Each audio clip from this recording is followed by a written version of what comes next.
Ang halik mo parang disco. Kuya. Kuya. Kuya. Yeah!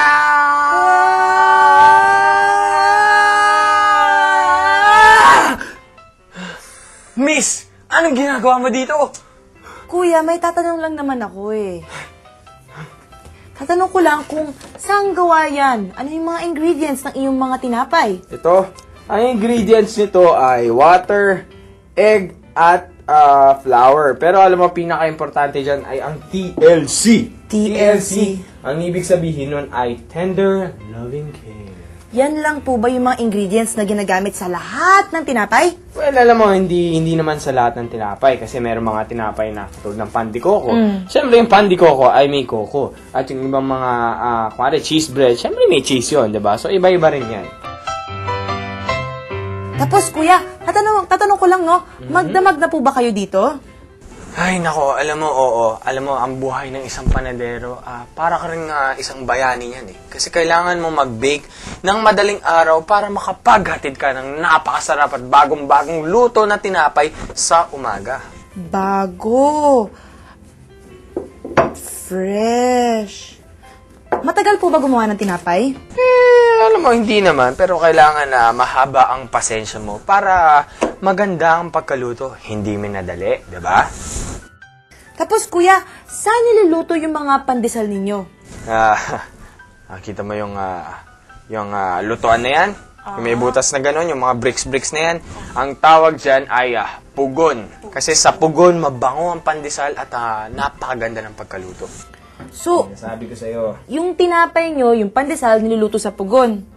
Pero, yun lang po ba yung paraan ng pagluto? Well, depende kasi yan. Pag sinabi mo kasing pagluluto, ibe-bake mo siya. Minsan, pagkatapos mo i-bake, ilalagay mo pa ng mga icing. Ganun pala ang paggawa ng pandesal. Mukhang kayang-kaya ko yan, Pero halimbawa ulit, kung magtatayo nga ako ng isang bakery, may standard pricing ba ang mga bakery products? Well, we'll answer that question when we return. But for now, Iko.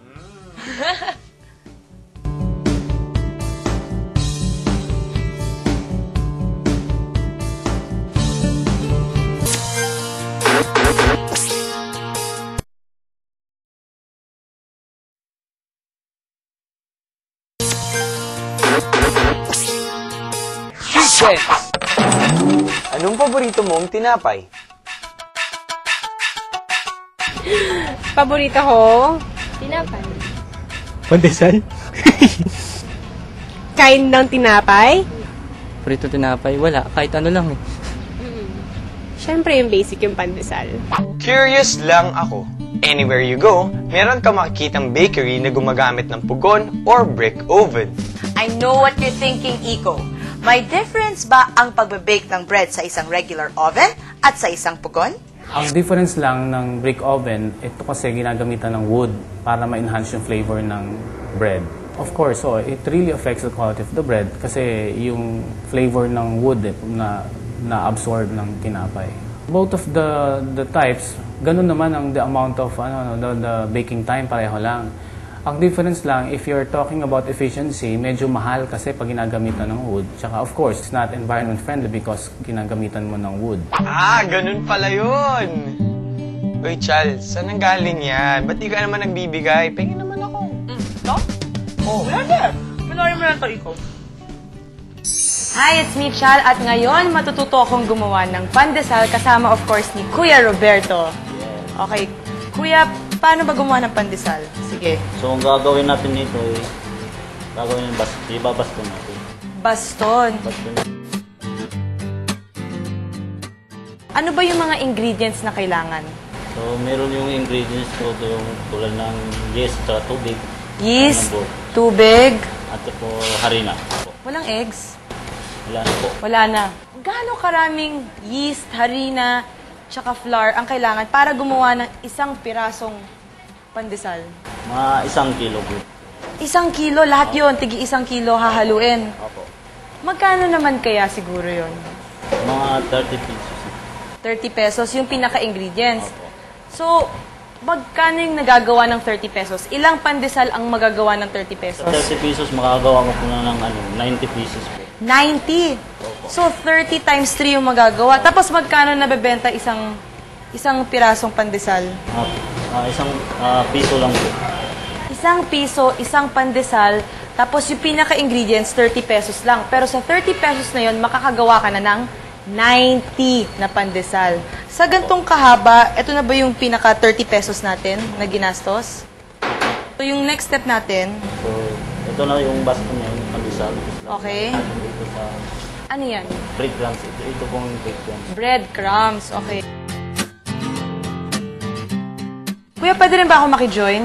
Pwede po. Sige, paano? Anong gagawin? Ganyan lang po para... Ilalagyan ng breadcrumbs. Kuya, tanong ko lang, no, sa isang piso sa pagbenta nyo ng pandesal, kasama na ba dun yung bayad? Malamang, kasama na yung bayad sa ingredients, no?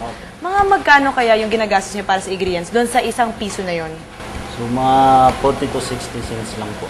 40 to 60 cents. So, siguro out of 100%, 40 to 60%, yun yung pinaka-ingredients na gastos nyo.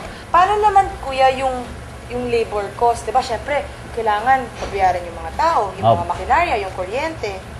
Konti lang pong noon kasi lahat, siyempre yung sahod ng mga tao tapos yung Kasama na rin po doon sa 1 peso na binabayaran ng mga kasama na po tao. doon. So siguro nasa mga 10 cents lang po. Bakery equipment can vary in size, in cost, and in purpose. It's not just about the baking oven. Syempre, it can also include mga special containers for mixing, chilling, and even making prepared goods. Ay, naku, ang dami naman pala nito. Kailangan alam ko kung paano ako mamili at ano yung mga gamit na kailangan kong bilhin. Okay, so malinaw na yung issue tungkol sa capital. To start a bakery business, you must also know the tools of the trade, right? Halimbawa, kung magsa-start nga ako ng bakery, ano ba yung mga gamit na kailangan kong bilhin? In starting a bake shop business, kailangan kasi mas maganda, no? Mas maganda kung bago yung mga equipment. Kasi you have to consider the wear and tear ng equipment. Siyempre, pagka luma yung nabili mo, so expected mo na in a few months or few years, sira na yung equipment. While yung sa mga bagong equipment, it will really guarantee you mas mahaba ang paggamit mo sa mga equipment. Sa pagpili ng equipment, kailangan titignan mo yung trademark ng isang supplier. Yung durability, importante din, no? Kasi merong mga equipment na hindi mo basta-basta mabibili, no? Kaya you have to look for the suppliers. Ang difference kasi ng small scale or medium scale, sa small scale, kailangan mo lang oven, so maliit na oven kung small type of business. Kailangan mo din ng roller, tapos kailangan mo din ng kneader, at saka ng mixer. Well, sa medium scale, almost the same. No? Kaya lang, kasi it really depends no, dun sa dami ng ingredients na ginagamit mo. No? For the small type, pwede ka bumili ng maliit na mixer. Pwede ka rin bumili ng maliit na oven. While for the medium scale, ito kailangan yung medyo malakihan. No? Kasi kung depende sa volume ng breads na gagawin mo araw-araw. So dapat, alam ko muna kung anong klaseng bakery yung itatayo ko. The small type, hindi mo kailangan ng maraming equipment. Yung mga ordinary equipment that you can use para mapaandar mo isang bake shop. While the medium type, ito kailangan mo. No? Kailangan mo ng kompleto na mga equipment. Ay nako, ang dami pala.